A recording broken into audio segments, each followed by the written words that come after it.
Melati kuntum tumbuh melata, sayang merebah di pohon cemara. Assalamualaikum mulanya kata, awal bismillah pembuka bicara. Assalamualaikum warahmatullahi wabarakatuh dan salam sejahtera. Saya Nur Dayang Nazim binti Muhammad Rostam. Saya merupakan anak didik SK Cerating yang terletak di Kuantan, Pahang. Kod sekolah saya ialah CBA 4007. Pada masa lapang, saya gemar memanfaatkan masa dengan membaca buku cerita.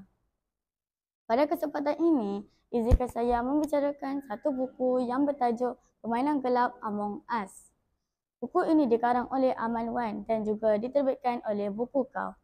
Buku ini diterbitkan pada tahun 2023 dan mengandungi 114 halaman bercetak. Buku ini menceritakan barang siapa yang menerima surat ini, anda sudah terkena sumpahan sang kelam. Jika mahu selamat, buat salinan fotokopi dan sebarkan kepada 3 orang dalam tempoh 3 hari.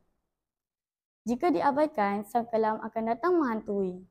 Sepucuk surat berantai menjadi tular dalam kalangan warga Kolej Astana. Johan, pelajar tahun pertama kolej, menganggap surat itu sekedar gurauan yang tidak lucu.